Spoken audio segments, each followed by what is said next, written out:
Tá bom. Deixa eu testar aqui, ver se vai entrar. Vai estar no da ad notário.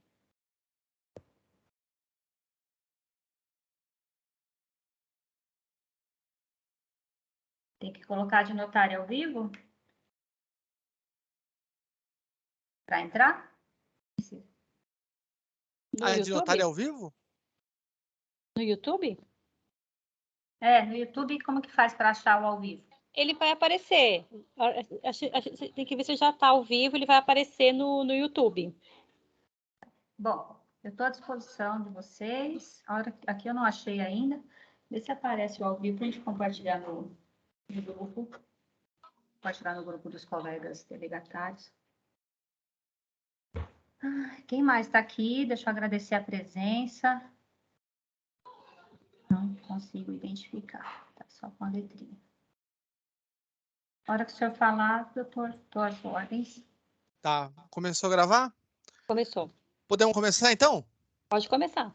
Meus caros, boa noite. Começamos hoje, dia 23 de junho de 2022, mais um evento realizado pela Academia Nacional de Direito Notarial Registral, Ad Notari, com os meus cumprimentos às diretoras, doutora Liz, doutora Andréia, a doutora Luciana, que nos ajuda, ao Antônio Carlos Domingues, que está conosco, a doutora Tamires, que está conosco, e, evidentemente, em especial, a doutora Alcione Montani, tabeliã, né, de notas, uma grande amiga ex-advogada, né, muito estudiosa, assim, a gente se sente muito honrado de ter participado com ela da Comissão de Direito Notarial Registral, Registros Públicos da OAB São Paulo, na nossa gestão 2016-2018. Sentimos muito que ela foi assumir a serventia, né? Um pouquinho distante, né, doutora Alcione? Mas a tecnologia aproxima a gente, né? Continuamos verdade. conectados. A doutora está no Mato Grosso, correto? Sim, Mato Grosso. Alguns confundem com Mato Grosso do Sul. É o município Leverger? Leverger? É o Leverger. O município chama Santo Antônio de Leverger. E aí eu estou no distrito de Engenho Velho. Engenho Velho. O município fica bem pertinho de Cuiabá e Várzea Grande. O município que bom. A capital dá 30 quilômetros, mas o distrito é mais próximo ainda da capital. Que bom. Tabelião interina lá em Bom Sucesso, em Bom Sucesso. É isso aí. Ficamos muito felizes com a sua presença, doutora Alcione, pela gentileza de sempre em nos atender, em aceitar os nossos convites, né, de participar dos eventos aqui da academia. O tema de hoje é um tema muito interessante para quem milita com o direito notarial registral, né? A doutora Alcione, ela vai tratar da conciliação extrajudicial. E logo de cara, já vem uma pergunta que não quer calar, né? Mediação em cartório, conciliação em cartório,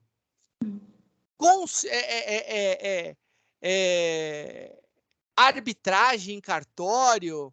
Eu gostaria que a doutora Alcione nos revelasse aí qual atividade seria prestada pelas serventias extrajudiciais, o motivo dessa prestação de serviço, como seria feito essa prestação de serviço e se já está ocorrendo as conciliações nos cartórios e assim por diante.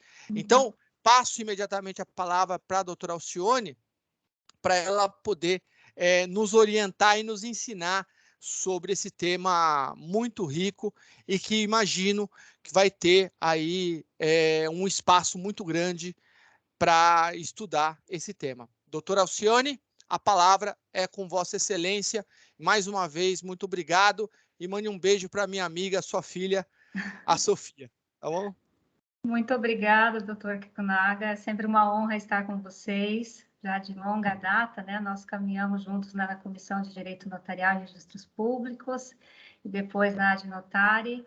Agora, não precisa ficar sentido, porque estou aqui, estou apenas do outro lado do balcão, sofrendo o que nós fazemos os colegas sofrerem, né? Aprendendo bastante, né? Uma coisa é a teoria, o que a gente estuda para a prova, outra coisa é a prática, é a dinâmica do dia a dia. Isso tem eu tenho aprendido muito, né? Lidar com as pessoas, prestar o serviço com boa qualidade, mesmo com baixos recursos, né? E eu estou em 2 serventias, então cada uma tem uma realidade, mas o que eu quero dizer é que eu estou sempre às ordens de vocês, da academia, o que precisarem de mim, que eu puder colaborar, é sempre uma honra estar com vocês. E eu agradeci, inclusive, né, já pessoalmente, de me deixar escolher o tema, escolhi conciliação extrajudicial com a ideia de fomentar mais esse assunto, né? Porque apesar de ter já uma regulamentação, ela quase não é abordada e na prática também não tem sido exercida, pelo menos nos cartórios, né? Eu vou falar a minha experiência aqui, que assim, de prática mesmo, em cartório, eu não tive experiência nenhuma, não tive demanda, não tive procura. E aí eu até coloquei no grupo dos colegas delegatários e pouquíssimos tiveram. Conversei com uma colega que fez a conciliação, né, de notas, quando ela está de nota, agora ela está em outra atribuição, mas realmente são pouquíssimos casos. Eu estive na Corregedoria Geral aqui de Mato Grosso, também questionei sobre isso, porque eles periodicamente eles pedem um relatório, né? Quais são as serventias que estão credenciadas, que estão aptas a prestar o serviço, e se teve conciliação, se teve demanda, né? Enfim, tem que passar um relatório. E infelizmente, foram poucas, né? Eu fiquei surpresa, achei que eu fosse um caso isolado, mas não, praticamente não tem procura. E eu fico sentida com isso, porque eu exerci a conciliação 2 anos em varas de família em São Paulo, né? No Fórum de Santo Amaro, mais especificamente. Atuei também na Cível, mas foi pouco. Então, além das audiências de conciliação obrigatórias para o curso, né? Que tinha uma carga horária bem interessante na época, eu continuei, inicialmente até para conseguir pontos, né? Para o concurso, que é uma vantagem. Mas aí eu gostei tanto, me identifiquei, me senti muito útil, né, para a sociedade, e então continuei. E fiz esse trabalho por 2 anos, né? Então, eu acredito muito na conciliação, tá? A mediação, eu não tive experiência, assim, números para poder ter uma impressão melhor, né? Então, mas a conciliação, sim, eu percebo que a gente pode fazer a diferença, ajudar as partes a chegar num consenso, né? A mediação, eu vou começar a apresentação já já, ela tem uma característica que a gente não pode opinar, não pode ajudar, então ficaria engessado.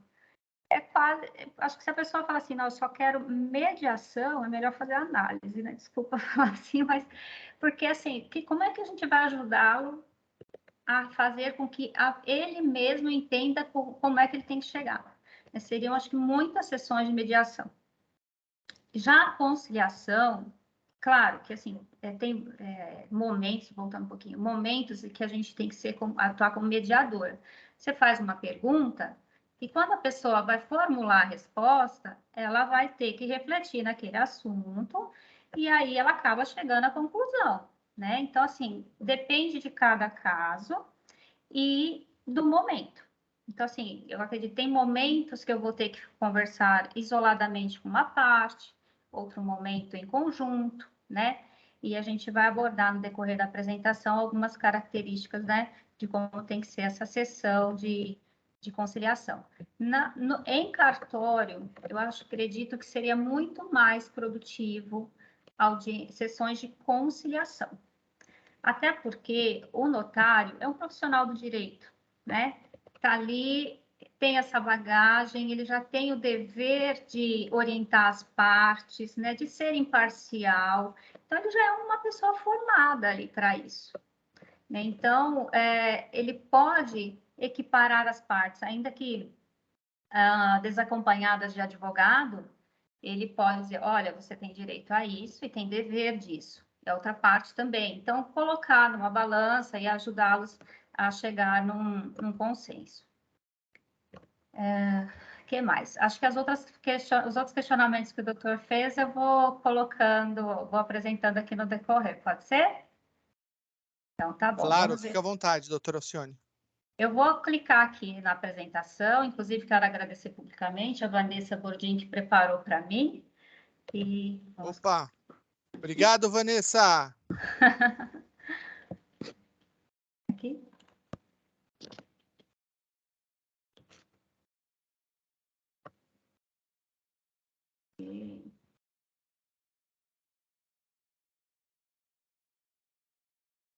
Vocês estão vendo a tela? Sim, Sim. estamos. Está compartilhado?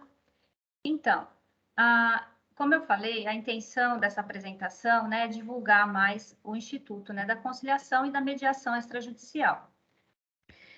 Coloquei aqui a base legal, né, a Resolução 125, a Lei 13.140 de 2015, como vocês podem ver aqui, o CPC trata disso, né, nos artigos 165 ao 175, o provimento 67 e alguns artigos aqui das normas da Corregedoria de Mato Grosso e das normas de São Paulo.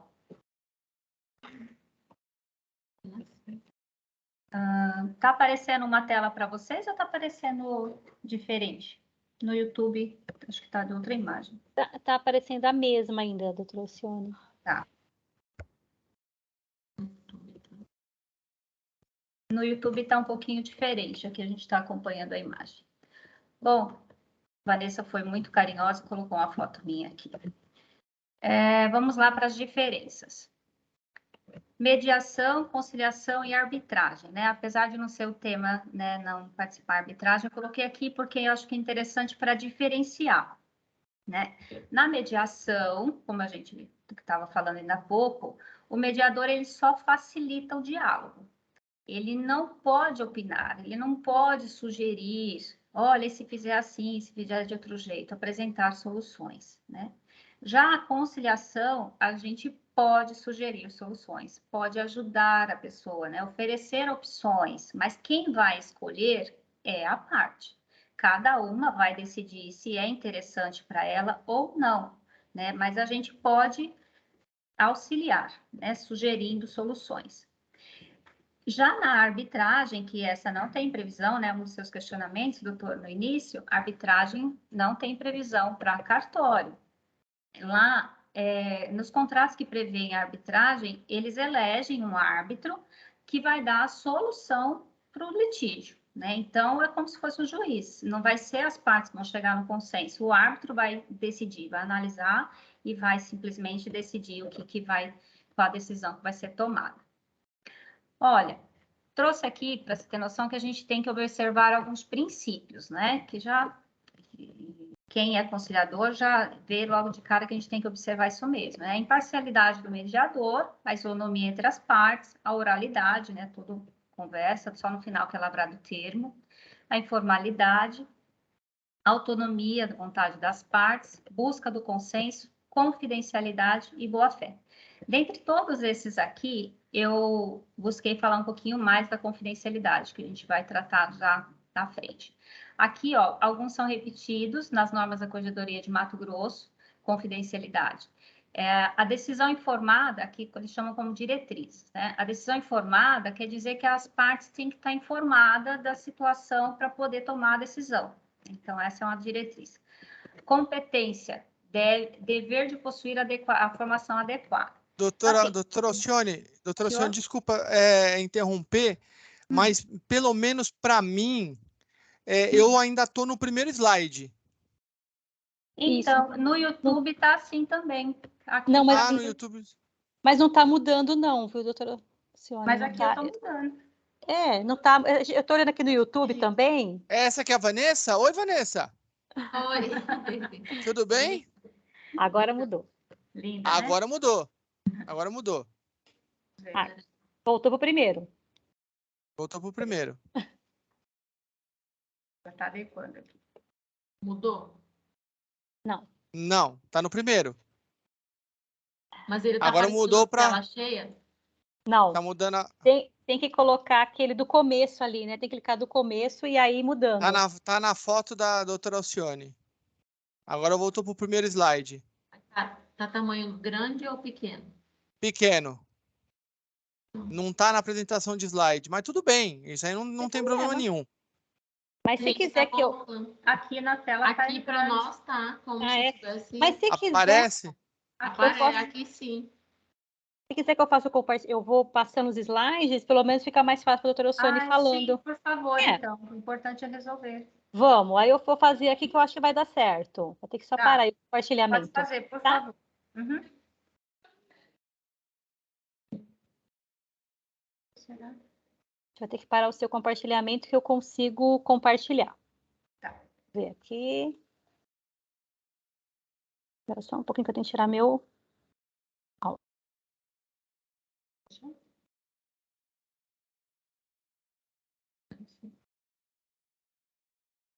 Aí ficou grande, Andréia. Vê se passa os slides. Agora deu. Aê, diferenças. Parabéns. Era onde...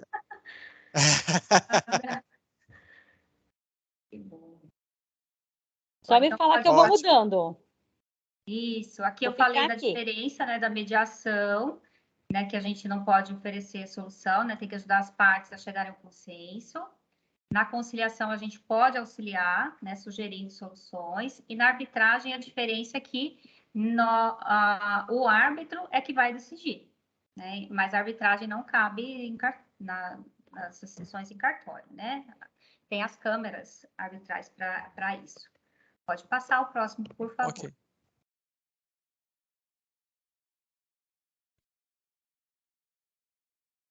Isso.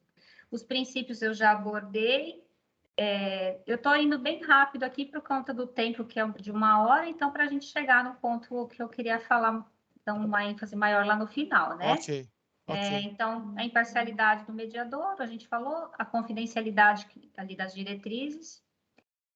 Estou meio perdida aqui para lá e para cá, mas vamos lá. Vamos lá, nos princípios.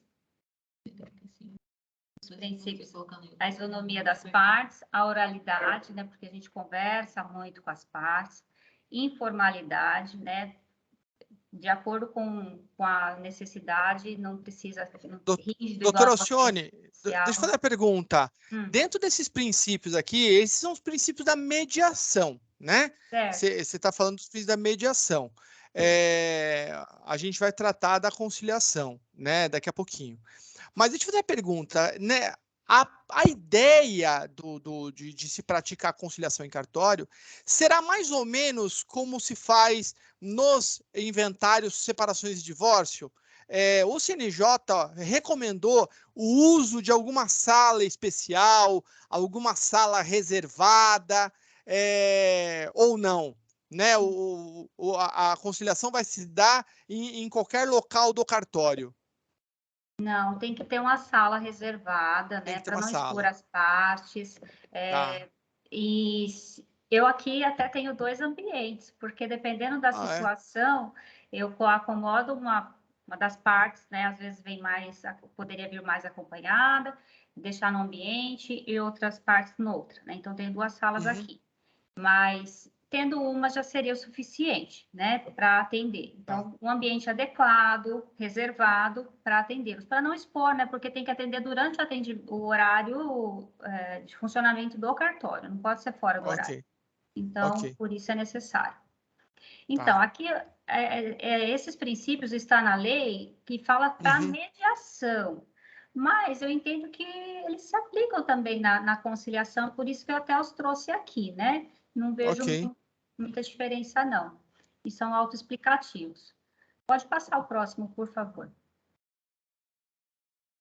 Então, aqui, eles chamado de diretrizes. Outro que repete a confidencialidade. Eu estava até falando da decisão informada, as partes precisam ser orientadas, né? Para poder tomar a decisão. A competência, dever de possuir formação adequada, acho que a gente parou aqui. Então, o conciliador e o mediador, ele precisa ter essa formação. É exigido, né, que ele faça um curso de conciliação, que tenham uma carga horária de estágio, né? Inicialmente, eu, por exemplo, comecei assistindo e depois de algumas audiências é que eu comecei a presidi-las. Então, é devagarinho, uma parte acompanhada e depois sozinho. Então, tem que ter essa formação adequada para poder conduzir as sessões de conciliação. Imparcialidade, claro, né? A gente não pode tender nem para um lado, nem para o outro. Tem que buscar sempre a imparcialidade. Independência, autonomia, o restante aqui a gente pode já se autoexplicativo. Empoderamento, estimular a autocomposição. Esse empoderamento, quando eu olhei essa dito assim, eu falei, nossa, o que será que quer dizer com empoderamento, né? Mas, na verdade, é estimular que as pessoas se resolvam seus problemas, né? Chame a outra parte, converse. Você não precisa marcar uma sessão, seja em cartório, seja no fórum, para poder conversar e resolver seus problemas. Então, esse empoderamento, eu entendi que vem nesse sentido, né? De autocomposição, de negociação. Você chegar, conversa e chegar a um consenso sem a necessidade de um terceiro. Validação, estimular as partes a se perceberem reciprocamente como seres humanos, né? Merecedores de respeito. Bom, isso a gente tem que ter em qualquer situação, né? Perceber o outro, né? E o mesmo direito que a gente tem, o outro também tem, então tem que ter o respeito. Próximo, por favor. Então, desses, eu guardei aqui, eu evidenciei mais o da confidencialidade, ainda mais para a Lei Geral de Proteção de Dados, né? Que a gente está adequando aqui, inclusive. Todas as partes envolvidas têm esse dever de confidencialidade, né? O mediador, o conciliador, um preposto, advogado, assessores técnicos, né?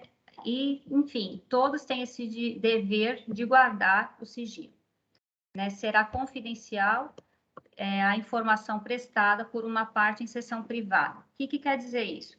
Se uma parte me contar alguma informação e ela não quer que a outra saiba, mas é importante eu saber para entender, né, o litígio, eu não posso, em momento algum, revelar isso à outra parte, né? Salvo se posteriormente a pessoa autorizar. Então, do contrário, não pode ser compartilhada a informação de jeito nenhum.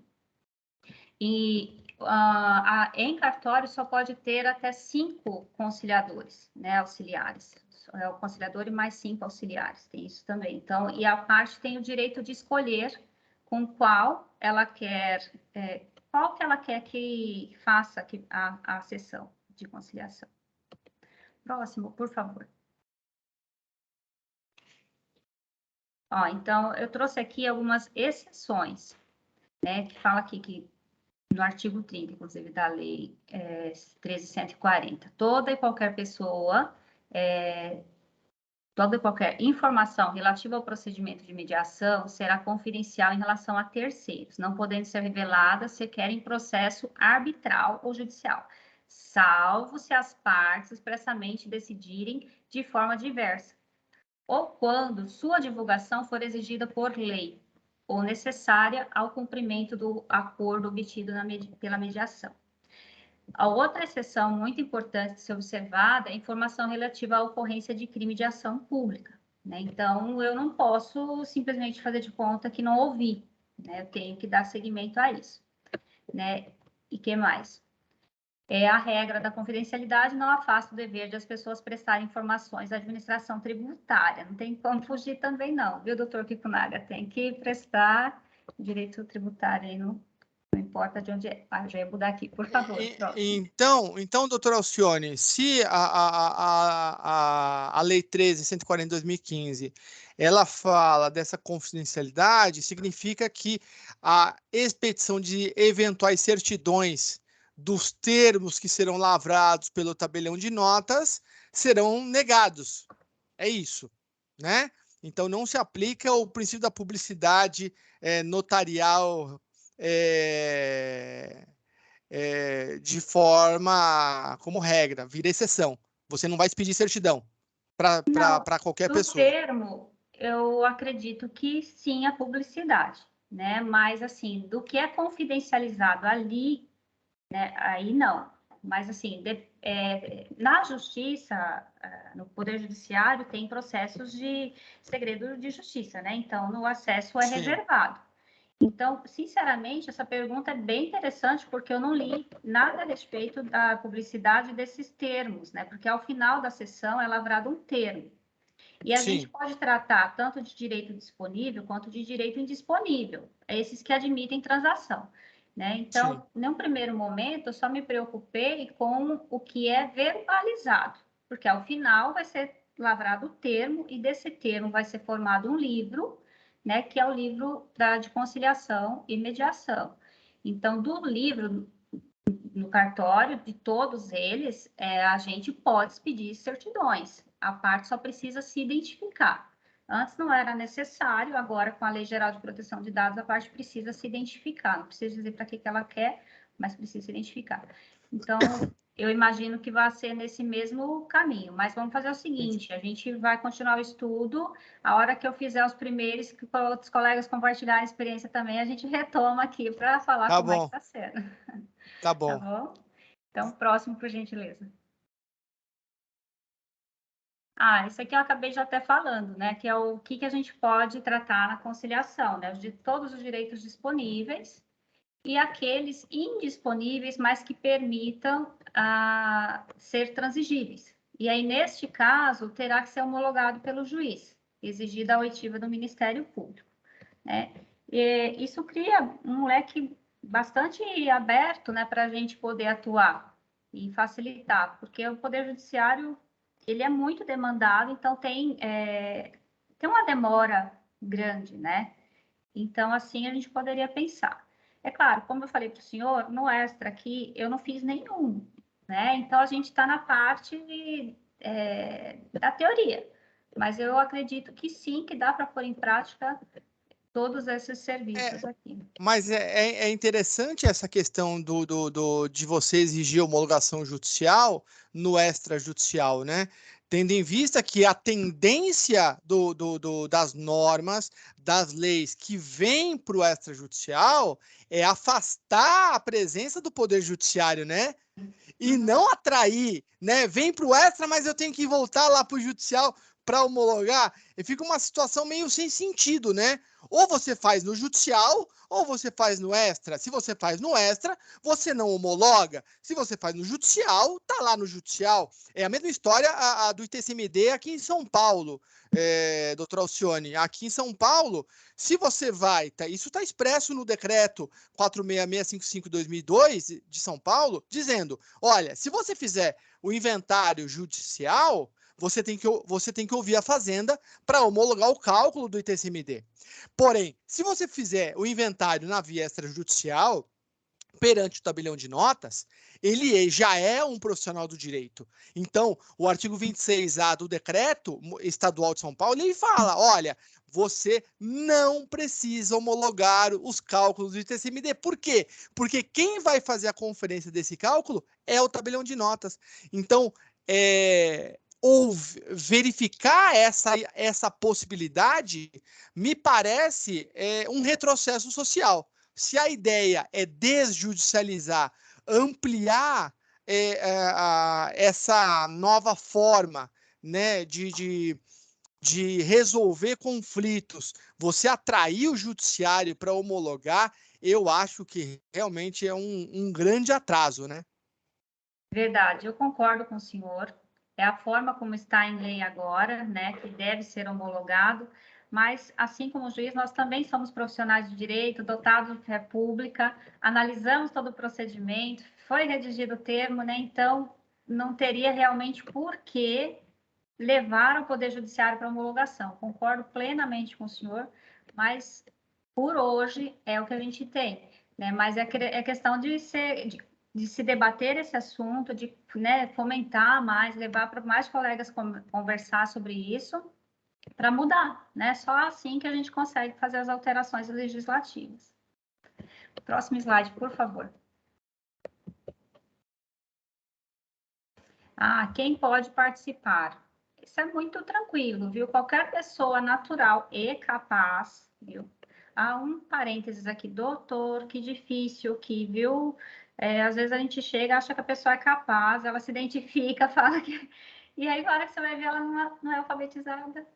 E aí não consegue assinar e precisa de testemunha. Então, assim, gente, ó, claro que discernimento é uma coisa, né? Mas, assim, tem que ficar atento. E, às vezes, a gente olhando não percebe. Tem que conversar, fazer, assim, alguma entrevista, ver como é que tá a pessoa. Claro, graças a Deus não é a maioria, mas tem situações, assim, que eu já passei, que já estava com o ato pré-pronto já, e aí que eu fui ver, não, peraí, não fala coisa com coisa. Porque a gente, para dar celeridade em escritura, né, a gente recebe documentação, adianta, minuta, e as partes vêm, a gente faz a verificação da capacidade no momento, né, e confere os documentos para poder finalizar. E aí que vai ver que às vezes não é o caso de finalizar e tem que cancelar tudo. Mas vamos seguindo aqui com a conciliação. Bom, pessoa jurídica também pode, entes despersonalizados, a quem a lei confere capacidade postulatória também pode, e pessoa jurídica, o empresário, coloquei que também poderão ser representados por preposto munido de carta de preposição com poderes para transigir, se haver necessidade do vínculo empregatício. Próximo, por favor. Emolumentos. Muitas pessoas perguntam, né, sobre emolumentos. Isso no geral, de qualquer ato do cartório, né? Quanto custa? Então, assim, aqui em Mato Grosso, né, lembrando que as tabelas são estaduais, o valor de uma conciliação é o mesmo valor de uma escritura sem valor declarado. Se eu tomei cuidado, em São Paulo também é assim. Só que aqui em Mato Grosso custa R$ 226. Então, seria o equivalente 60 minutos, R$ 226. A previsão, se porventura ultrapassar o período de 1 hora, e pode ser cobrado a diferença, né, a fração proporcional. Além disso, seria cobrado, né, o custo com as notificações, via R ou RTD. Lembrando que se a pessoa, o requerente, optar por e-mail, aí é gratuito, né, não tem nenhum custo. E no final, quando lavrado o termo, final de acordo, se não houver valor declarado, vai ser o mesmo valor, R$ 226, e cada uma das partes recebe uma via. E o valor máximo aqui no Mato Grosso é de R$ 5.223,30. Independente, pode ser o valor astronômico da negociação, aqui é aplicado um teto desse valor aqui. Lembrando também que é assegurada a gratuidade, né, de sessões de conciliação e mediação, às pessoas declaradas, né, hipossuficientes, e que está também na lei a previsão de que os cartórios devem prestar 10% do serviço de forma gratuita, né, como uma forma de compensação pela autorização do exercício desse serviço. Então, se eu fizer 10 sessões, uma tem que ser gratuita. Próximo, por favor. Serventia competente. Olha, aqui tem sido assim, o tribunal abre, né, para todos que quiserem se inscrever e participar, né, para oferecer esse serviço. E aí tem que comprovar alguns requisitos, né, que é a formação do curso, e tem um prazo de 2 anos de validade, né? O meu até já não é de recente, mas foi aceito porque não teve nenhum curso de revalidação, vamos dizer assim, de reciclagem. Então, e também eu tive uma experiência grande, né, no judicial. Então, continua válido também. Mas já há previsão de outro curso.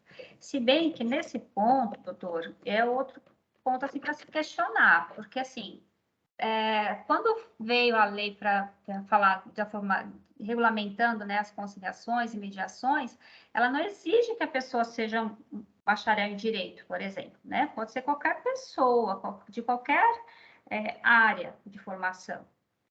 Só que nós, notários, nós já somos profissionais do direito, né? E já está na nossa atribuição, né, ser imparcial, buscar evitar o litígio. Vou até falar disso mais na frente, porque tem um slide para isso.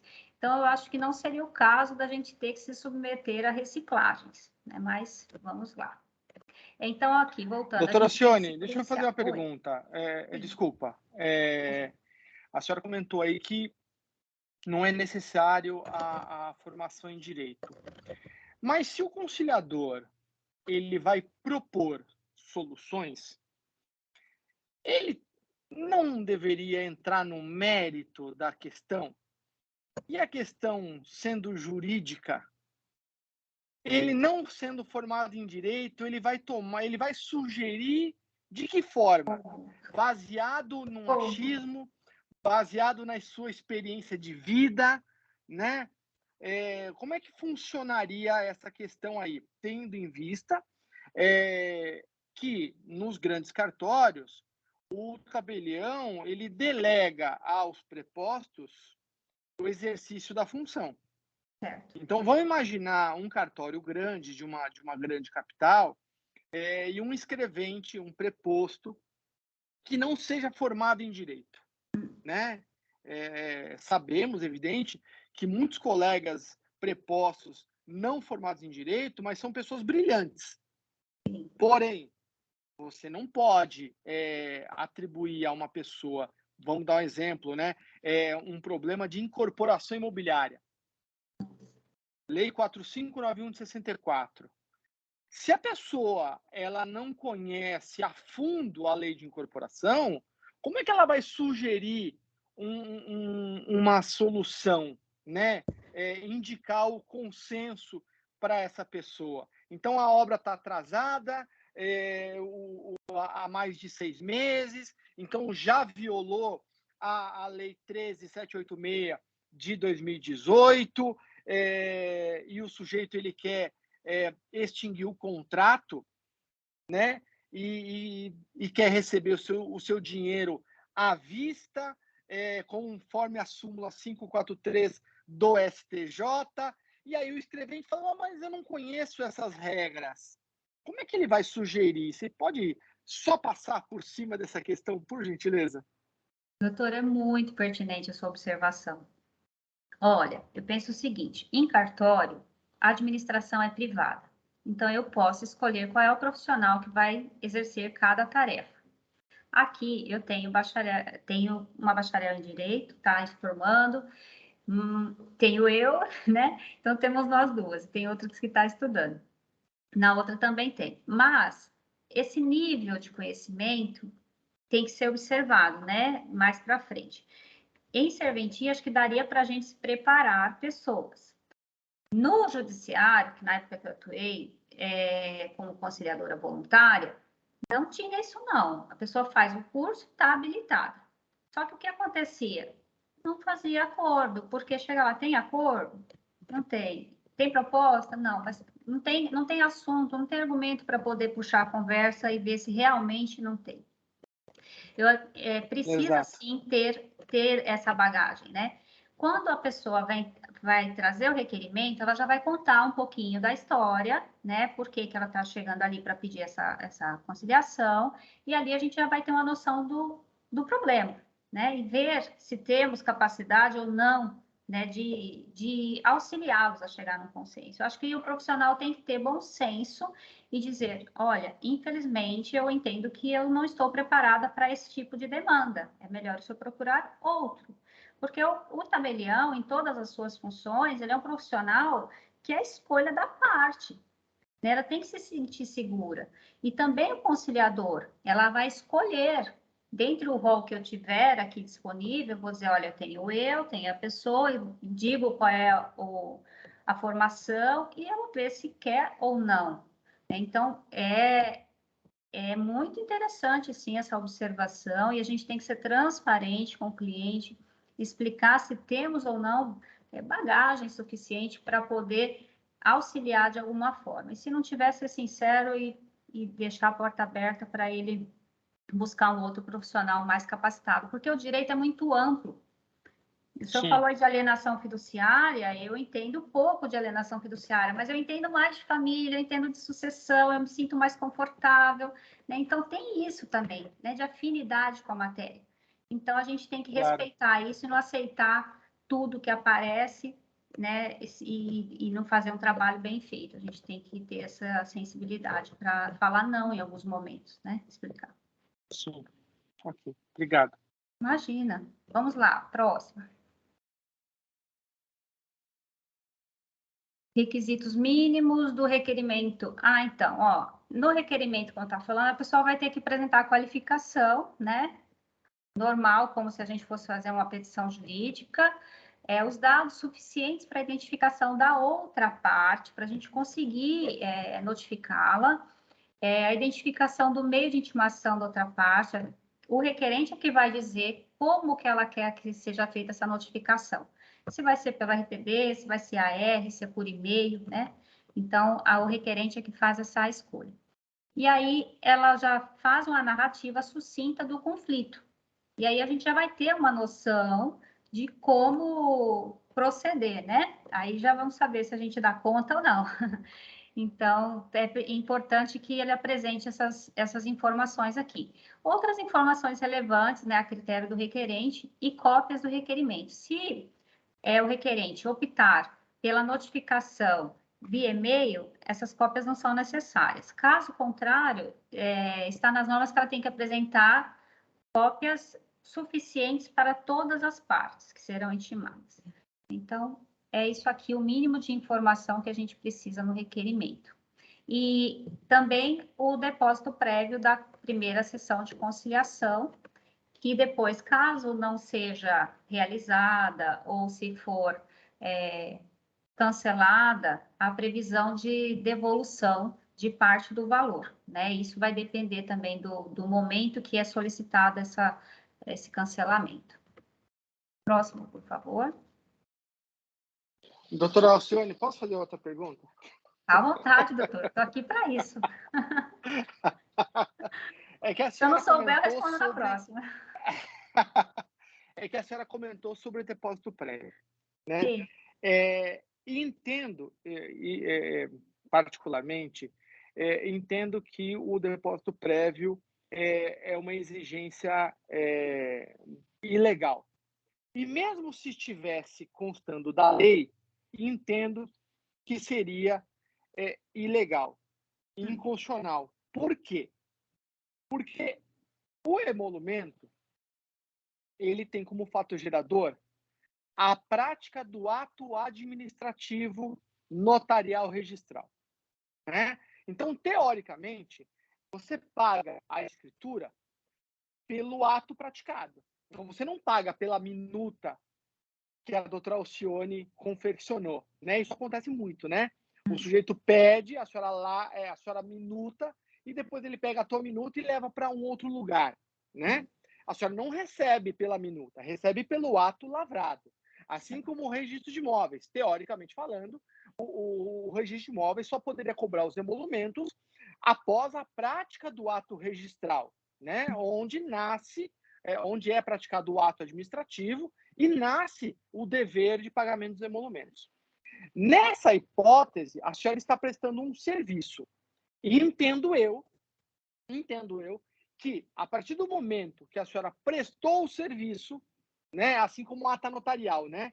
A ata notarial, apesar da lavratura ela não ser o mesmo momento da constatação do fato, a senhora já teria direito aos emolumentos da ata notarial, tendo em vista a desnecessidade de assinatura ou de anuência ou de conhecimento do requerente.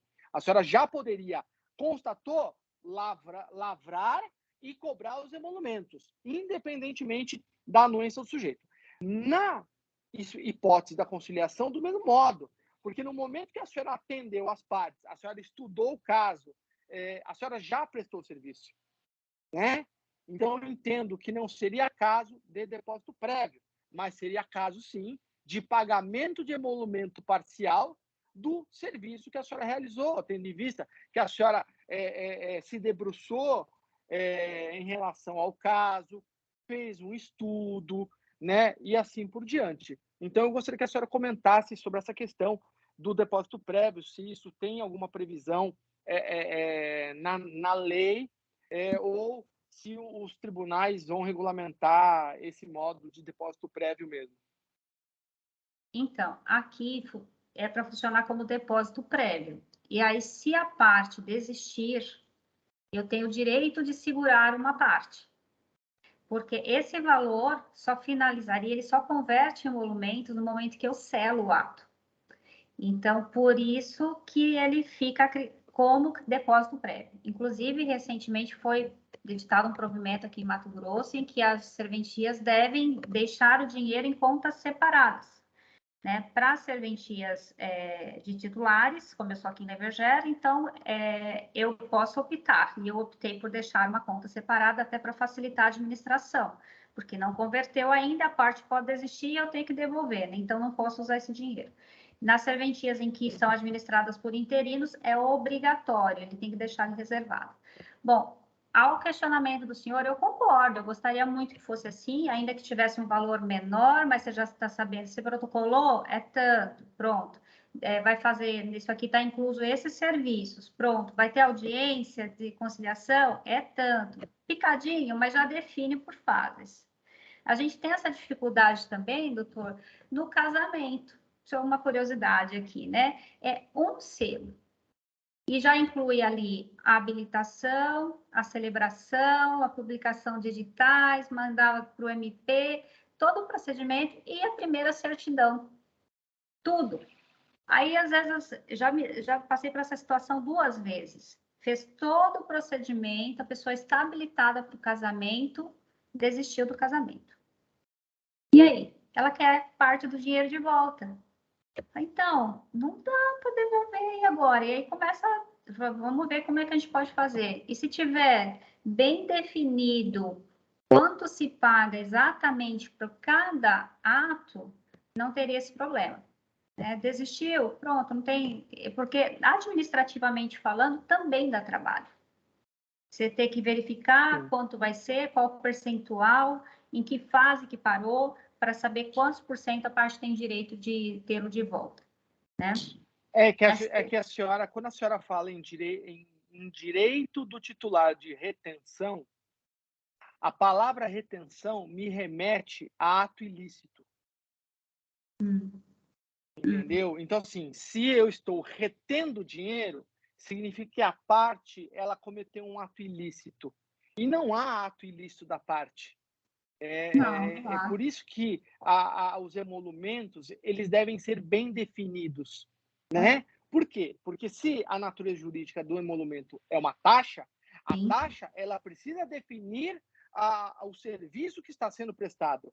Exato. Então, na minha visão, falar em retenção de emolumentos, na minha cabeça de advogado e na cabeça de um advogado tributarista, soaria como ato ilícito, né? Então, ato ilícito de quem? Ato ilícito da parte, dela não querer fazer, ela se arrepender da conciliação. Então, isso significa, se ela não praticou o ato administrativo, teoricamente, ela teria direito a 100% do depósito prévio. Depósito prévio serviria para garantir o pagamento do serviço prestado. Se o serviço não foi prestado, teoricamente, você teria que devolver 100%. E engraçado a senhora falar em retenção, por quê? Porque a tabela de emolumentos do Amapá, na verdade, um provimento do Amapá, e a tabela de emolumentos, uma lei complementar de Santa Catarina, fala em retenção de emolumentos no registro de imóveis, quando há o vencimento da prenotação. Então, se venceu a prenotação, a pessoa não conseguiu registrar, é retido 1/4 dos emolumentos, salvo engano, em Santa Catarina. Ué, mas se ela não conseguiu registrar, ela está cometendo ato ilícito? Então, assim, é um tema muito interessante para se discutir na matéria notarial registral. Desculpa atrapalhar a senhora. Não, imagina, eu não entendo assim como ato ilícito e eu também evito a palavra retenção, porque, na verdade, eu vou devolver os emolumentos dele, só que um valor menor. Então, assim, ele teria que me pagar, nesse caso aqui, R$226, aí se ele desistiu, eu vou devolver parte do valor, né? Porque alguns serviços já foram realizados. Então, não é que eu vou reter, eu vou receber pelo que eu fiz, né? Proporcionalmente ao que eu fiz e devolver o restante. Então, acredito que nesse momento seria um pouco mais justo. É claro que se tivesse minúcias na tabela, né, bem determinado, olha, pelo protocolo é tanto, pela notificação é tanto, ótimo. Exato. Seria Então, ótimo para todo mundo. mas Fica não bem é isso transparente. que a lei federal, não é isso que a lei federal 10.169 de 2000 orienta? O notário registrador, na prática dos seus atos, ele não pode cobrar atos que não estejam previstos expressamente na tabela, né? Se é natureza tributária, eu não posso presumir, eu prestei tais serviços, mas onde está previsto isso na tabela? Então, eventualmente, numa discussão de natureza tributária, fatalmente, doutora Cione, a senhora teria problema por esse ponto de vista, porque se pega um juiz tributarista, cadê a previsão da taxa na lei do município, na lei do estado? Não tem previsão, então você tem que devolver de forma integral. E olha que situação. E aí poderia incorrer, obrigado a inclusive, atender as num excesso de normas, exação. né? E essas diretrizes estão nas normas da corregedoria. Então, a gente manda que pode, obedece quem tem juízo, né? Não tem a dúvida. Assim, mas essas discussões são ótimas, né? São muito bem-vindas. Quanto mais transparentes for a tabela de emolumentos, é melhor para todos. Às vezes, Claro, nós temos dificuldade em como precificar um serviço que não está expresso ali. Né? Ele vem com as notas explicativas e a gente tem que deduzir. Por exemplo, né, a ata notarial. Aqui, se não, ou ela tem valor declarado, e aí a gente cobra de acordo com a escritura pública, a orientação é essa. Se ela não tiver valor declarado, o valor é R$226. E nela está dito assim, de acordo com o grau de dificuldade. Então, se porventura é uma questão de família, guarda, por exemplo, os pais discutindo guarda, quer fazer uma ata notarial de conversa de WhatsApp que tem meses de conversa no WhatsApp. Então, assim, vai ser um trabalho muito intenso. Só que não tem valor declarado, não tem valor econômico, então seria R$226. Então, não é justo. Não é justo o tabelião. Mas a gente tem sim que fomentar essas discussões, porque todo ano a tabela é renovada, né? Ela pode ser modificada para trazer mais transparência para os notários e principalmente para os usuários do serviço público. Lembrar, doutora Alcione, que o provimento, como norma administrativa, não tem competência legal para legislar sobre tributo, né, sobre emolumentos.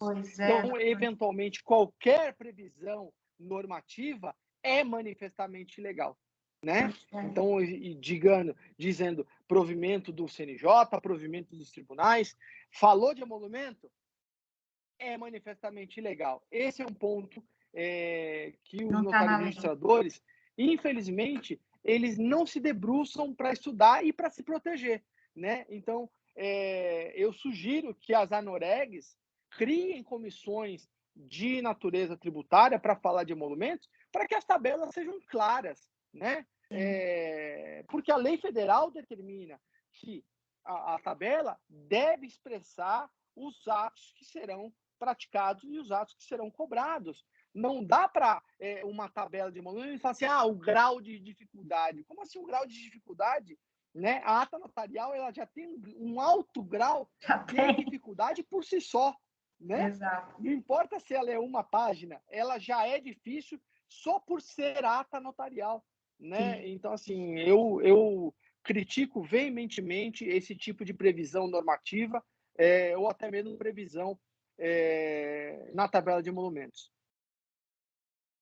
Bom, eu acho ótimo que venham mais advogados, assim como o senhor, críticos, e que faça mexer, né, movimentar, porque a gente fica a mercê mesmo. Os provimentos do CNJ, a gente tem que obedecer, os provimentos da corregedoria, né, tem uma hierarquia, é claro, são normas infralegais, mas que devemos obediência, enquanto não vem uma normatização legal mesmo, de lei. Né? Mas vamos trabalhando, vamos conversando, fomentando. Eu achei super interessante essa ideia de trazer as ANOREGs, né, para conversar sobre isso, para ajudar a desenvolver mais os temas.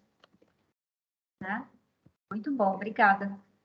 E todos que estão aqui assistindo, né, estão aprendendo bastante aí, ó. E eu aprendendo junto. Bom, voltando aqui sobre o procedimento, então está previsto assim, o protocolo e a qualificação, né? A gente vai fazer a distribuição do requerimento. Essa distribuição, Aqui é um cartório pequenininho, então não tem distribuição, né? Mas acho que acredito assim, num cartório grande que tenha 5 conciliadores, né? Então vai ter essa distribuição e a parte pode escolher quem vai ser que vai presidir a sessão. A designação da data e hora da sessão da conciliação, né? E depois é passada, é feita a notificação. O convite para iniciar o procedimento de mediação e conciliação extrajudicial, que vai pelo correio, ou pelo RTD, ou por e-mail, né? Tem essa opção. E a gente tem essa liberdade, essa flexibilidade de ajudar as partes a chegar num acordo quanto à data, que às vezes o requerente escolhe uma data, mas o convidado não estará disponível nessa data. Então, a gente pode intermediar já desde antes, nesse sentido de encontrar uma data que atenda as duas partes. Próximo slide, por favor.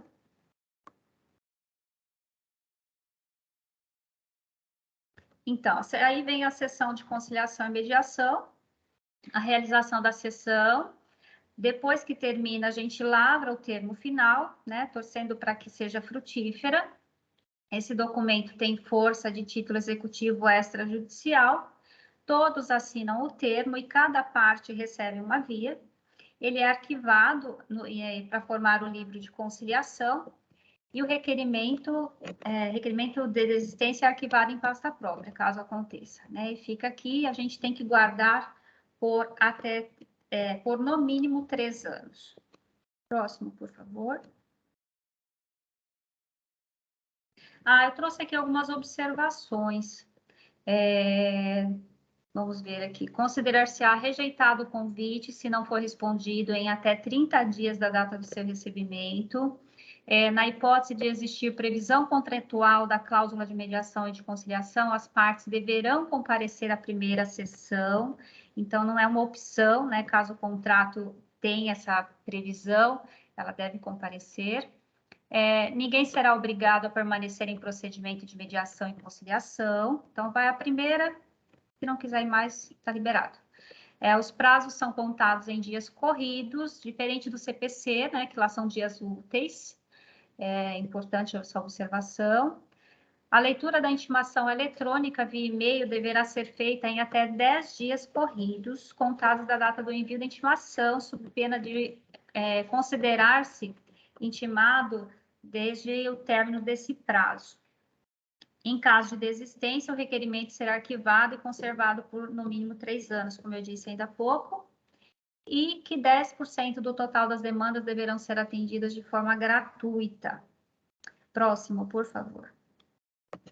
A gente já atende bastante aqui a Defensoria Pública, certidões, até casamento, tem os gratuitos também. Só que essa aqui, a diferença é que tem uma cota, né? 10% obrigatório. Olha, aqui eu trouxe para a gente pensar um pouquinho, ó, será vedado esse artigo 40 do provimento 67, viu, doutor? Provimento, viu? Não é lei. Será vedado cláusula compromissória de conciliação ou de mediação nos atos notariais e de registro. O que é isso? Se eu faço uma escritura, eu não posso, ainda que a parte me peça, colocar uma cláusula compromissória de conciliação e de mediação, né? E então, assim, essa disposição viola normas constitucionais com as quais, como que garante o princípio da contratual, né, da liberdade contratual, que ninguém é obrigado a fazer ou deixar de fazer alguma coisa, senão em virtude de lei. Para quem não é do direito, às vezes não percebe qual é a diferença aqui sutil. É que um provimento não é lei. E é um provimento que está dizendo que não pode haver uma cláusula compromissória, né? Então, a gente tem que atender, mas a gente entendo que, assim como o doutor Guilherme Loureiro, essa disposição é inconstitucional, né? Porque é um direito da parte dizer se ela quer ou não que isso conste no contrato dela, né? Não se trata de intermediação do próprio serviço, pois, embora o notário seja o autor do documento notarial, a vontade negocial nele contida é declarada pelas partes. Tal ato é abrangido pelo dever de conselho do notário, pois informa sobre as várias alternativas no caso de surgimento de litígio. Então, eu entendo que compartilho dessa mesma ideia do Dr. Luiz Loureiro, que não configura intermediação de serviço, até porque você pode colocar essa cláusula compromissória e outro colega ser o conciliador ou mediador, né? Não precisa ser necessariamente, apesar de ser o tabelião escolhido, vai ser da escolha da parte, é o da confiança dele, né? Tem que ser dos dois lados ali, mas tem que ser livre a escolha. E o notário tem por missão dar forma legal à vontade das partes. Então, assim, se é vontade, se o senhor quer que conste, como que eu sou proibida por um provimento de colocar, né, na escritura, né? Então, diz aí, doutor, o que o senhor acha disso? Eu acho que é mais uma questão que as honorárias precisavam discutir de forma institucional, né? Assim como a gratuidade que a senhora comentou de 10% dos atos, vamos lembrar que essa isenção heterônoma, né? A isenção heterônoma, ela deveria ser discutida, mas é aquela tal história. As ANOREGs, as entidades de classe não discutem isso, né?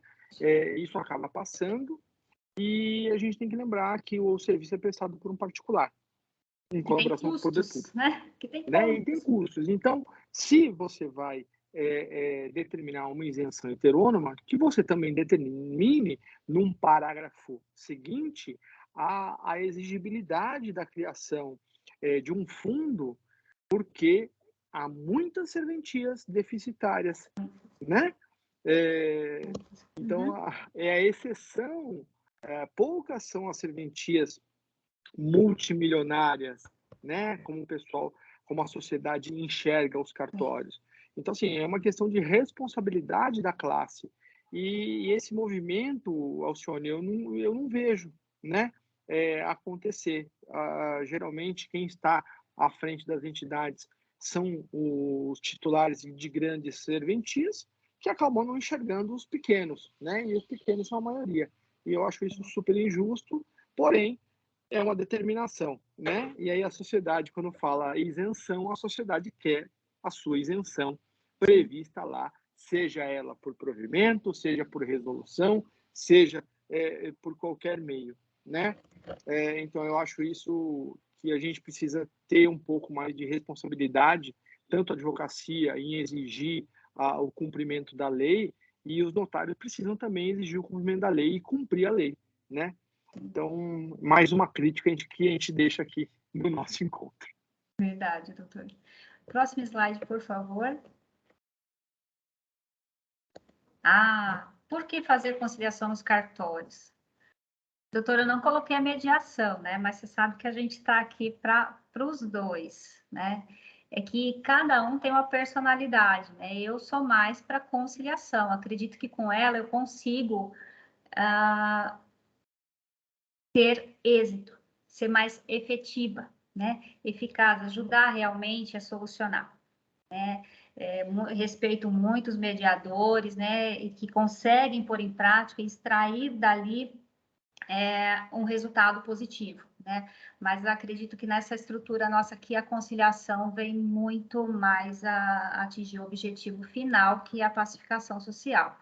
Então, assim, por que fazer conciliação em cartório? Bem, olha, o notário já é um mediador, um conciliador, por dever de ofício, né? E seus conhecimentos jurídicos habilitam a auxiliar terceiros na busca de uma solução jurídica a seus problemas ou litígios. O notário já se beneficia da sua formação específica, pela qual deve responder a certas qualidades que o aproximam do mediador, tais como a neutralidade, a imparcialidade, a independência, a lealdade, a confidencialidade e o dever de conselho. Todas essas características, né, nós temos e já desenvolvemos em todos os serviços que praticamos, né? Numa escritura de compra e venda de imóvel, de doação, de inventário, de divórcio, né? Todas elas, a gente já desenvolve todas essas características aqui. Então, nós somos, sim, conciliadores já formados, né? Eu entendo dessa forma. Então, por natureza, o notário é uma função, o notariado, desculpa, é uma função de prevenção, né? E solução de litígios, né? Com a busca do equilíbrio. Então, é isso. Eu já atuava antes, né? Quando exercia a advocacia, sempre busquei uma advocacia preventiva, né? Solucionar com as conciliações em escritório, convidar a outra parte, né, para conversar, e acho que flui muito bem. E em cartório, com a formação que eu adquiri no preparo para o concurso, mais ainda, né, porque a lei dos notários registradores já exige tudo isso, e a gente já põe em prática no dia a dia com os demais atos notariais. Próximo, por favor. É isso, agradeço a todos pela participação, estou aberta para mais perguntas, para a gente aprender juntos e ajudar a desenvolver a atividade notarial e registral, junto com a conciliação e mediação. Doutora Alcione, nós que agradecemos aí a sua apresentação, foi muito esclarecedora, foi muito rica nas nossas pontuações aí, as suas respostas, seus ensinamentos, a gente só tem a agradecer. Né? Passo a palavra à doutora Andréia para que ela faça lá suas considerações. Obrigada, doutor Kikunaga. Bom, obrigada. Na verdade, doutora Luciana, foi excelente, claro, né, a apresentação. A gente realmente, na prática, não vê a conciliação em cartório. Nós tivemos recentemente até uma mediadora, achei bem interessante, que ela trouxe também essas considerações para a gente, e a dificuldade, que ela também vê uma dificuldade muito grande de fazer em cartório. O que eu acho interessante é que eu fiquei pensando aqui no provimento 65 de 2017, lá da Uso Capião, em que ele prevê a mediação e a conciliação no caso de impugnação. E eu fico pensando como fazer isso no registro de imóveis, né? Porque a gente vê isso, quando a gente fala do notário, é muito diferente a atribuição dele para o registrador, né? E eu trago isso também para a retificação diária. Na retificação diária, salvo engano, no parágrafo 6º do artigo 213, né, da Lei de Registros Públicos, eles falam que se houver impugnação e se não ocorrer a transação, que é um termo não muito correto, né, para o caso, né, mas é o que está na lei, ele será remetido às vias ordinárias. E eu acho esse parágrafo 6º da lei da retificação diária e esse caso da Uso do Capião muito parecido, que talvez fosse um caso de conciliação. Então, eu acho que poderia aproveitar, mas eles estão mal colocados, né? Não sei qual a ideia que a doutora tem com relação à conciliação para esses casos de impugnação, tanto na retificação diária quanto na Uso Capião. Olha, o registrador, assim como o notário, tem as mesmas qualificações que nós, né? Ele só escolheu ali, de acordo com a classificação, a serventia que ele preferiu, mas ele tem a mesma formação, então acredito que dá para ele presidir, sim, a sessão. Aqui em Mato Grosso, a pessoa precisa se manifestar, né? Manifestar interesse para essas conciliações. Essa outra que está prevista para Uso Capião, acredito que ele vai ter que se adequar, mesmo não tendo escolhido ser conciliador. Ele vai ter que, em algum momento ali, fazer, se houver necessidade, né, se houver essa solicitação, presidir uma sessão ali de conciliação entre eles, né? Doutora, sinceramente, a senhora citou lei, artigos, assim, eu tenho uma dificuldade de memorizar artigos. Então, assim, o contexto eu entendo, se a senhora falou artigo certo ou errado, vai passar, viu? Porque eu não sei. Mas o intuito aqui é a gente conversar se é viável ou não, certo? Então, assim, eu acredito que, havendo boa vontade, vai ser possível sim, né? E o interessante é que, se fizer a conciliação ali, ainda que no registro de imóveis, evita levar para o judiciário, porque esse é o objetivo, né? É desjudicializar. Então, se fizer ali, evita levar para frente. Então, assim, pelo menos a tentativa, né, uma tentativa real deve acontecer, né? Havendo a necessidade, a parte solicitando, acredito que o registrador vai se esforçar para conseguir finalizar o trabalho. Doutor Kifunaga? Uma questão que eu acho super interessante, que eu fui demandado agora por uma entidade de classe da construção civil. Eles me mandaram uma demanda para eu poder fazer uma proposta para eles de honorários de consultoria na área notarial registral. E o escopo era justamente o trabalhar junto ao Poder Judiciário, junto aos cartórios, junto a outras entidades de classe.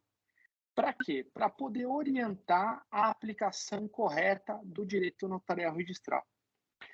E eu acho muito interessante que, no momento em que um provimento determina ao registrador de imóveis que não tem a menor condição de ouvir as partes, o cacuete do registrador de imóveis, o oficial de registro de imóveis, ele presta concurso de registro de imóveis porque ele não quer conversar com ninguém.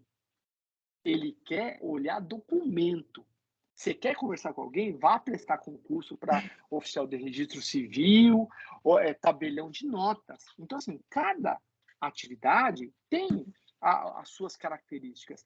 E estão mudando, estão bagunçando o coreto, essa é a verdade, né? Então, na minha visão, no provimento 65, eles deixaram muito claro que o trabalho do tabelião não é relevante para uso capião extrajudicial, no artigo 5º, parágrafo 3º, quando informam que a ata notarial só serve como instrumento ali de requerimento do procedimento, que não vai estabelecer propriedade. Então, assim, são situações muito interessantes que eu acho que os tribunais, eles, com a sua ignorância, né, tratam o direito notarial registral. Eu defendo e sempre defendi que quem deveria fiscalizar a atividade notarial registral deveria ser um conselho de classe, um conselho formado por notários e registradores de grande reputação e conhecimento jurídico. Como é que você vai fiscalizar um colega, né, que você não sabe o que ele faz? Então, o juiz ele vai fiscalizar lá um notário, um registrador, e ele nem imagina, né, como é que é executado aquele trabalho, as dificuldades daquele serviço. Então, assim, só quem trabalhou na prática sabe, né, o peso da caneta BIC, né, doutora Alcione, na hora de assinar uma certidão. Só quem está lá no dia a dia sabe isso. Então, assim, eu critico a fiscalização do Poder Judiciário em relação aos cartórios. A OAB é fiscalizada pelos próprios colegas. O Ministério Público é fiscalizado pelos próprios colegas. A magistratura é fiscalizada pelos próprios colegas. E os notários registradores, como profissionais do direito, são fiscalizados pelo Poder Judiciário? Não tem sentido sistemático esse tipo de fiscalização. E aí, evidentemente, que os notários registradores ficam reféns do Poder Judiciário quando baixam normativas sem pé nem cabeça. E aí a doutora Alcione é obrigada a cumprir, porém, na esfera civil, na esfera tributária, na esfera penal, doutora Alcione, a senhora está lá aberta a reclamações dos usuários do serviço. Entendo. Bom, vamos por partes, né? Eu acho que não dá para generalizar se os registradores de imóveis, no geral, não gostam realmente de atender as partes, né? Tem alguns que estão nessa atribuição, eu acredito que por conta da rentabilidade que algumas oferecem mais que de notas. Em São Paulo, é possível escolher se a pessoa quer se inscrever só para notas ou só para imóveis, né, ou RCPN, porque são concursos distintos, né? Tem inscrições distintas, melhor dizendo. E nos demais estados, assim como Mato Grosso, é uma inscrição e tem a lista para todas as atribuições. E a pessoa, depois de todo o processo de habilitação, ela escolhe de acordo com a classificação dela.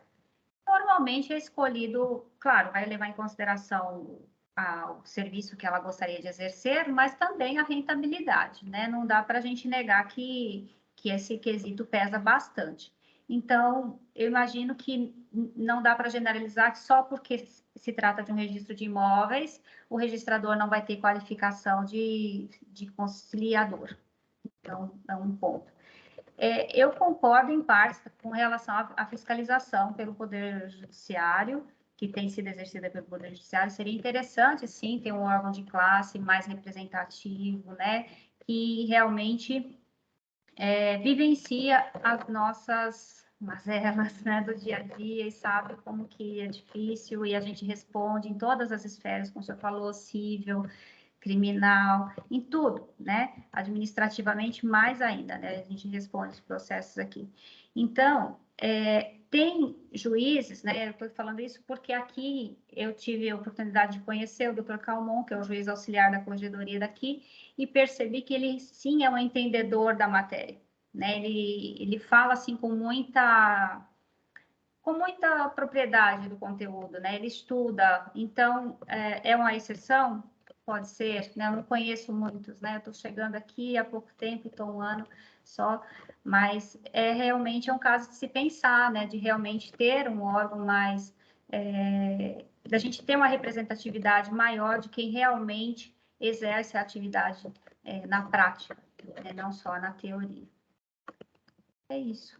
O que mais, doutor?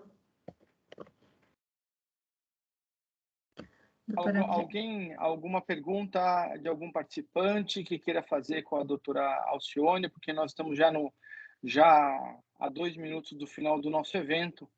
Então, se quiser fazer uma pergunta, eu deixo aberto aqui, franquear a palavra. Dou-lhe uma, dou-lhe duas, dou-lhe 3 perguntas para a doutora Alcione. Ó, o doutor Marcos Prado aí, meu caro, tudo bem? Bom dia, na verdade... Doutor. Tudo bem? Como vai, doutora Alcione? Parabéns aí pela nova etapa profissional. Tenho certeza que está agregando demais ao serviço extrajudicial, estadual. E saudades da seu auxílio na academia, na antiga comissão da OAB.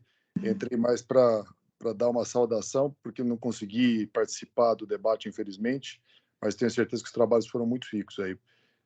Muito bom revê-la. Parabéns. Muito obrigada. Agradeço muito por suas palavras, por participar. Saudade aí. Quando eu estiver em São Paulo, vou fazer questão de visitá-los. Por favor. Obrigada. Tudo de bom. Obrigado, Marcão. Então, doutora Alcione, mais uma vez, transmito aí a nossa satisfação em poder ouvi-la, em poder aprender com a senhora. E eu peço para a senhora fazer a sua finalização aí. Tá bom. As suas disposições gerais. Nossa. Doutor, eu só tenho a agradecer também pela oportunidade, né, de estar aqui, de trazer esse tema para a gente conversar um pouco mais. A gente não vê quase, né, discussão sobre isso. Eu, pelo menos, até fiz umas pesquisas e encontrei pouquíssimo conteúdo, inclusive no YouTube.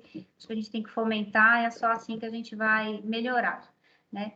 Agradecer ao senhor pela oportunidade, por estar aqui mesmo em recuperação de saúde, né, se esforçando aí. Muito obrigada por me prestigiar. Agradecer a Andréia, a Alice pela assessoria aqui técnica, que me ajudaram a compartilhar aí as imagens. É isso, eu só tenho a agradecer a vocês, agradecer meus funcionários, que sem eles não teria como estar aqui, né? Ninguém trabalha sozinha, né? Já agradeci a Vanessa, que fez a parte do slide. Bom, um beijo para vocês, saudades, e vamos continuando aqui na luta e para aprimorar, né? Melhorar. Se a gente ficar quietinho só fazendo o que tem que ser feito sem abrir a boca, não vai mudar nada, né? Então, a proposta de estar aqui hoje, me expondo, falando um pouquinho do que eu aprendi em busca, né, de livros, das normas, dos provimentos, né? Eu trouxe aqui o que eu consegui aprender com isso, juntei com um pouco de experiência que eu tive no judicial e nas conciliações, e é isso, a gente vai melhorando a cada dia com a prática, né? E convido os demais colegas para debater o assunto, quem se interessa, né, pela conciliação, que nos procure, que tente, né, trazer o cliente para cá, para fazer essa composição no cartório, e a gente vai tendo essas experiências e assim vai melhorando. Muito obrigado, doutora Alcione. Eu vou passar a palavra para a doutora Alice para ela fazer o encerramento do evento. Muito obrigada. Quero reiterar os agradecimentos à doutora Alcione, foi excelente a apresentação e certamente tem acrescido bastante a nossa academia, a sua presença, doutora. As portas estão abertas aí, sempre que a senhora quiser, a casa é sua, né? Eu me lembro até que a senhora participou do nosso começo, então é uma figura muito importante para a nossa academia. Então, só temos a agradecer, muita gratidão.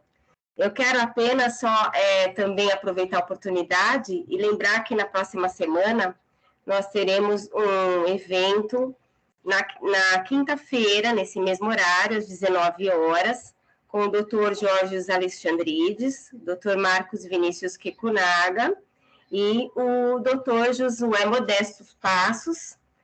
O tema será a possibilidade de averbação de auto de arrematação no registro de imóveis. Então, dispensa comentários, não dá para perder, não é verdade? Então, estão todos convidados. Nossa transmissão continua sendo pelo YouTube também, quem quiser participar mais pertinho, pela plataforma Teams. E estamos aí só para agradecer, desejar a todos vocês um ótimo descanso e agradecer a participação de todos e nos vemos na próxima semana, se Deus quiser. Uma boa noite. Falar só mais uma coisinha, por favor. Claro, claro. Agradecer a todos, né? De novo, obrigada. Enquanto a senhora estava falando, eu estava me recordando das reuniões, né? Foi muito bom participar, né? Ajudou a desenvolver. O doutor Kikunaga nos falou, quem vai apresentar? E a gente tinha que se preparar e falar, na próxima é você, né? Então, ele dava muita oportunidade, a gente acabava, quem aceitava, né? E acabava se desenvolvendo. Essas reuniões são muito produtivas, né, para estimular o conhecimento, esse pensamento crítico, né, conhecer mais sobre o direito notarial e registral, o lado do registrador, do notário e do advogado, né, então ali tem esses dois lados. Então, eu convido todos os advogados que estão no exercício da advocacia, venham conhecer a Adnotário, né, não estou lá mais como advogada, mas venho contribuindo dessa outra forma, porque é muito gratificante participar das conversas, dos bate-papos informais, tem essas reuniões que são fechadas só para associados e que o público não vê, mas é ali que a gente cresce, desenvolve, né? E é isso, é interessante. Quando a gente ficou sem as reuniões da comissão, naquele período assim indefinido, a sede era tanta de continuar com esses encontros, e fomos promovendo por fora, né? E depois foi aí que criou-se a Adnotário. Então, assim, foi muito importante para mim, né, no exercício da advocacia e continua sendo também agora no exercício do notariado. Né? Eu agradeço muito e convido todos os advogados a participarem, a conhecer, porque vale a pena. Muito obrigado, doutora Alcione, mais uma vez, pelo carinho. Agradeço a presença do Dr. Marcos Prado, a doutora Andréia, o empenho da Liz, de todos aqui da Adnotário. Faço o convite que participem, né, dos nossos eventos. Nós temos o Papo Acadêmico todas as terças-feiras, das 8h30 até as 9 horas da manhã, lá na plataforma do Instagram, na página lá da Adnotário. Às quintas-feiras temos as nossas palestras semanais gratuitas, abertas a todos. E, evidentemente, quem é associado vai ter também os eventos internos, as reuniões dos núcleos temáticos de estudo do direito notarial registral. Na próxima terça-feira, a doutora Alice esqueceu aí de falar que teremos o Papo Acadêmico número 21, com a doutora Carla Watanabe, titular do 28º Tabelionato de Notas de São Paulo, uma pessoa fascinante, né? A primeira tabeliã trans do planeta Terra, salvo engano, né? Uma pessoa extremamente bem preparada, engenheira pelo ITA, foi aluna modelo do Instituto Tecnológico da Aeronáutica, pilotou aviões, helicópteros. O currículo dela é invejável, né, doutor? Desculpa me interromper. Invejável, Já né? tive a E oportunidade é tabelinha de notas, né? E é tabelinha de notas. E a gente vai trabalhar lá. A gente vai discutir um pouquinho sobre as escrituras por videoconferência e o novo modelo agora de reconhecimento de firma pela plataforma do Note Assina, né? Que plataforma vai ser, eletrônica. Na terça-feira de manhã. Já tem uma Anotem na pergunta para ela. Isso, então participe aí da nossa... Pode fazer conciliação online? Ia ser interessante. Vai ser interessante essa ideia. Tudo pode ser online hoje, por que não a conciliação? Pois é, né? não tem disposição Dá para fazer escritura, isso, por que não a conciliação? Então, a ideia da academia é justamente essa, é transmitir conhecimento, discutir as ideias, para tentar potencializar novos debates, novos pensamentos e o crescimento do direito notarial registral. Lembro que até o dia 27 de junho estão abertas lá as inscrições para o envio de enunciados na primeira jornada de direito notarial registral do Conselho da Justiça Federal. Participem, né? Isso é muito importante para a gente tentar fortalecer uma atividade extrajudicial e a independência jurídica dos notários registradores, assim previsto lá no artigo 28. Vamos lá, vai dar tudo certo. Um grande beijo a todos. Até a próxima semana. Obrigada. Tchau. Boa noite. Boa noite a todos. Tchau, tchau.